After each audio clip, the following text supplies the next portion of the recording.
I'm here with David Bereit. He's giving some of the workshops for the young people. David, what did you tell them in your workshop?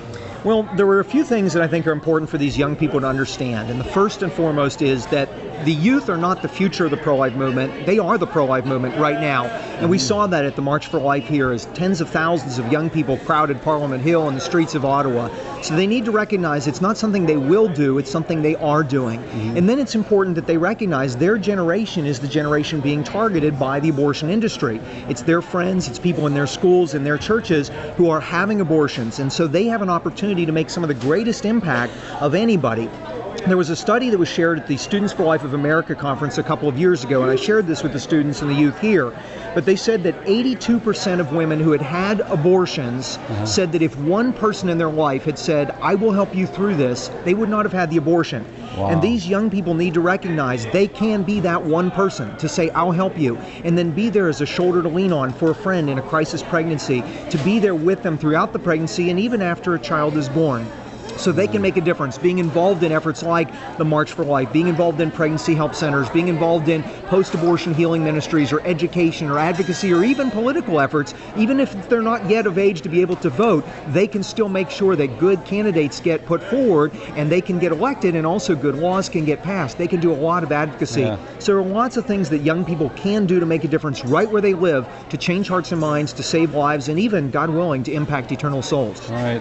What are some of the initiatives you've seen young people do in terms of, like, walking through the pregnancy with someone? I guess the different organizations maybe they're part of, or fundraisers or stuff. Well, there are a lot of organizations in the States. I'm very familiar with Students for Life of America. I'm on their board of directors, and they have well over 600 campus pro-life groups. Yeah. And so those groups certainly educate and advocate on behalf of the innocent unborn children, but also they provide resources and help to organizations, to people, and to just students when they're in a crisis pregnancy situation.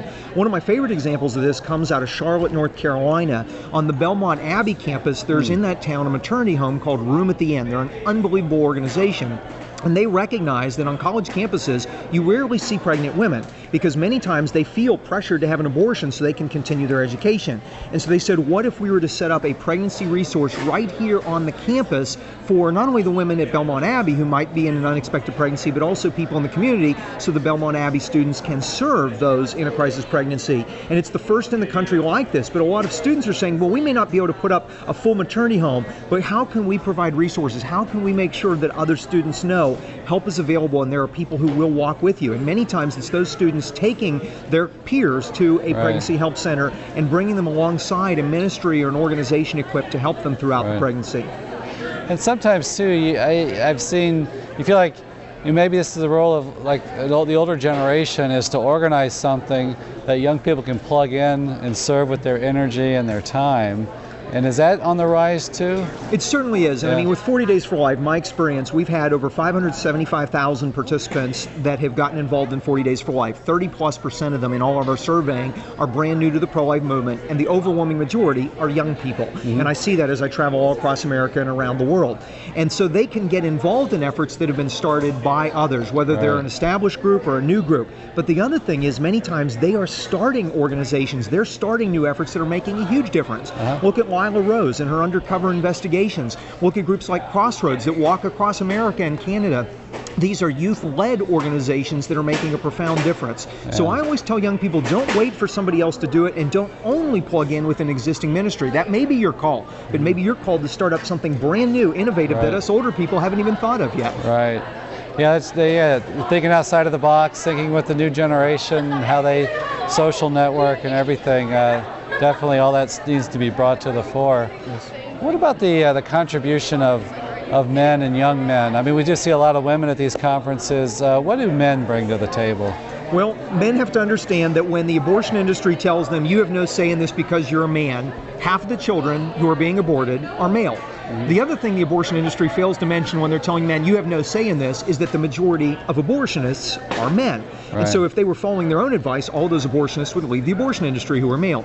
Men have a role, and particularly because God tuned us to be protectors and providers, we have a role to protect women, to protect children.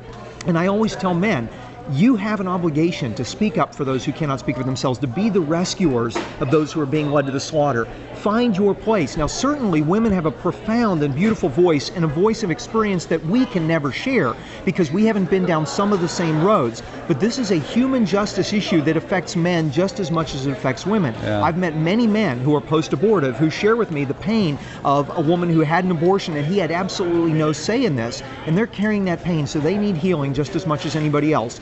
So guys have a role just as much as women do, and if all of us discern our call and then answer that call with the gifts and talents that God has given us, together we can make a profound world-changing difference. And what the surveys say, right, a lot of women said, yeah, if I had someone with me, had someone to walk through, I wouldn't have the abortion. And certainly men can step up in that way. Certainly the man who's the father of the child needs to step up. But also there's that special dynamic between men and women, like you said, the protector, provider. So men bring that charism. And I've seen many tragic situations of men who just drop off their girlfriends at abortion facilities to just get rid of the problem. And so I would say to men in a situation where a girl is pregnant, stand up and be a man. Recognize that you have had just as much contribution to the situation, and take on that responsibility to be a man and to stand up in that situation and do everything you can to intercede on behalf of your child, as well as to help that woman not have a lifetime of regrets due to your pressure on her. So many women who have abortions are not pro-choice. They feel they have no choice. And many times the guys are pressuring them. So men, be men. All right. Well, God bless you for your work. God bless you, and thank you so much. Thank you.